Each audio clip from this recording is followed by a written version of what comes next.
Now, in learning to play the saxophone and jazz music and really just about any instrument, one of the things you'll do is learn major scales.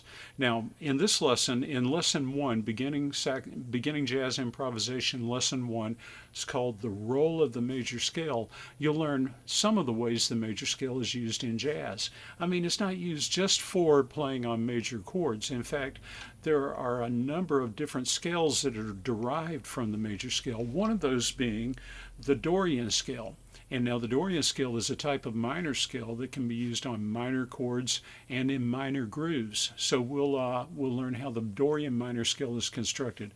We'll also learn about the numbering system that's used when we play jazz. You know, our chord tones are numbered 1, 3, 5. If you've learned arpeggios, you've already learned 1, 3, 5, and 8 on the major scales. So, you know, that's just the start of things. We often identify chords by their numeric relationship to the major scale.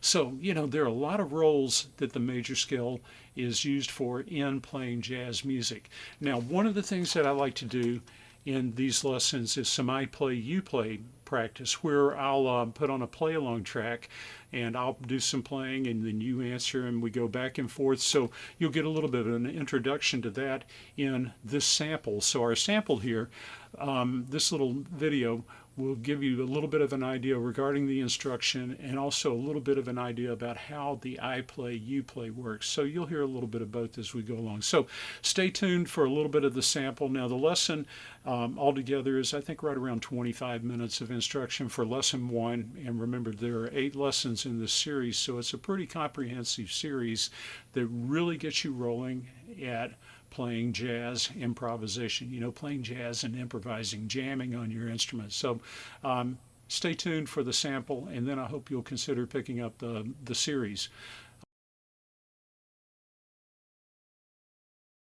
You know, so if I were improvising on my own, I might play a 4-bar statement.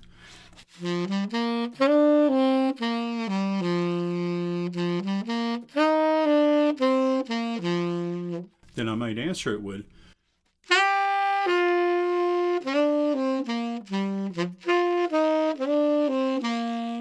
So there, I've got 2 statements that really have questions and answers within themselves, but they also complement each other or kind of converse musically back and forth. I like to think of it as conversing.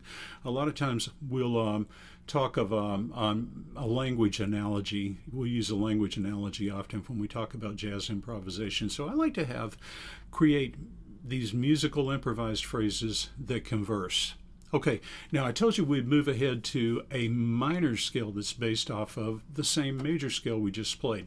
Now, this is not relative minor that we're going to. Don't confuse it with relative minor. We're going to the second step of the major scale to create what's known as a Dorian scale. Now, if you want to learn more, what we're about to do is really very simple. We're going to take the C major scale. Now I'm going to play it down low. Started on C. Well, for the Dorian scale, the minor 7 scale, we'll call it too, we'll start on the second step. We'll start on the D, and we'll play notes from the C major scale, just starting on D. So I played all naturals, D to D, 1 octave. You know, if we're doing this on alto sax, we've got the G major scale. The second step is A. So your A Dorian scale has the same exact notes as your G major scale. So you might be thinking, so that's a classic characteristic of most swing styles. So what I'd like to do is put on the track, and we're going to use the D Dorian scale, and let's try to emphasize some arpeggio notes, some 1s, 3s, 5s, and 7s, D, Fs, As, and Cs, alto A, Cs, Es, and Gs.